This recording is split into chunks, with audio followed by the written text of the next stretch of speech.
जी। बिल्कुल अनूप, बेहद शुक्रिया आपका। आगे बढ़ते हैं। बाराबंकी मस्जिद मुनहदम मामले में इलाहाबाद हाईकोर्ट की लखनऊ बेंच ने यूपी हुकूमत समेत कई लोगों को नोटिस जारी किया है, जिसमें साबिक एसडीएम भी शामिल है। इन सभी लोगों से कोर्ट ने 3 हफ्ते के अंदर जवाब दाखिल करने को कहा है। 2 जज की बेंच ने उत्तर प्रदेश सुन्नी सेंट्रल वक्फ बोर्ड और हशमत अली समेत कई लोगों की तरफ से दाखिल की गई अर्जी पर यह अहकाम जारी किए हैं। वाज़ है कि बाराबंकी में 17 मई को गैर कानूनी तरीके से पुलिस ने एक मस्जिद को मुनहदम कर दिया था। यह मस्जिद 100 साल पुरानी है और इसको लेकर कभी कोई तनाजा नहीं हुआ था। हमारे नुमाइंदे तारिक कमर इस वक्त हमारे साथ जुड़ चुके। तारिक, मस्जिद को गैर कानूनी तरीके से जो है मुनहदम किया गया, उसके बाद अब कोर्ट ने नोटिस भी भेजा है। हाँ देखिए, बहुत अहम मामला है और जिस अंदाज से मुकदमे की पैरवी की जा रही है वो भी बहुत अहम है मुनज़्ज़ा। और अब 3 हफ्ते के दौरान जवाब बाकायदा तौर पर देना है, एफिडेविट दाखिल करना है कि क्या सूरत हाल है। तो देखिए, ये जो पेशरफ्त हुई है ये उन तमाम लोगों के लिए बहुत मुस्बत है जो आईन और कानून में यकीन रखते हैं और जो तमाम तर हकीकी दस्तावेज की रोशनी में अपना अदालती सफर तय कर रहे थे। तो वो हशमत हो या वक्फ बोर्ड का मामला हो, देखिए तो उन्होंने बार बार ये कहा, मस्जिद कमेटी की जानिब से भी बार बार ये कहा गया कि हमारे पास तमाम दस्तावेज हैं।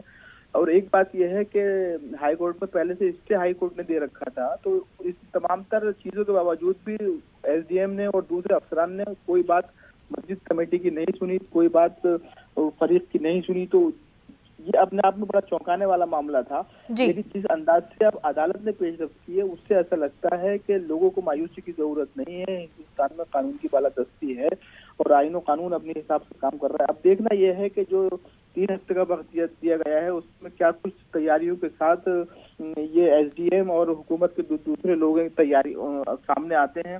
इस अंदाज का एफिडेविट इनकी जानिब से दिया जाता है, उसी की रोशनी में आगे का मंजरनामा जो है वो वाज़ेह हो सकेगा मुनज़्ज़ा। लेकिन फिलहाल का मंजरनामा यही है कि मस्जिद कमेटी के जो लोग हैं, जिन लोगों के पास बाकायदा दस्तावेज मौजूद हैं, वक्फ बोर्ड ने जिस बात का इशारा किया था कि बाकायदा इंदराज है, वो तमाम चीजें जो है बहुत अहम है। तो अब नजर रहेगी इस पर कि किस अंदाज से अदालत मजीद कार्रवाई करती है आइंदा 3 हफ्ते के दौरान जमा किए गए दस्तावेज की रोशनी में। मुनज़्ज़ा बिल्कुल तारिक, और 3 हफ्तों में जवाब सामने आ जाएगा, लेकिन मस्जिद को लेकर कोई तनाजा नहीं था, तो क्या वजह है कि पुलिस ने इस तरह की कार्रवाई की, किन बेसिस पर?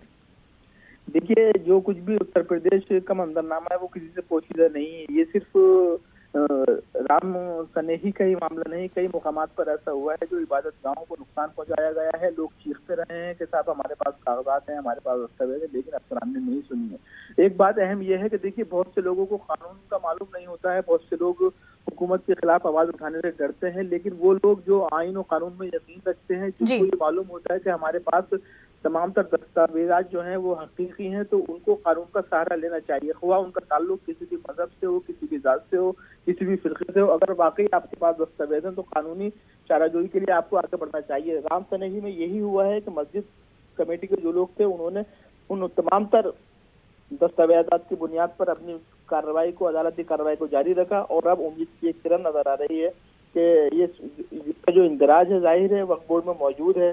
100 साल से वहाँ पर नमाज होती रही है, कभी कोई तनाज़ा नहीं रहा है।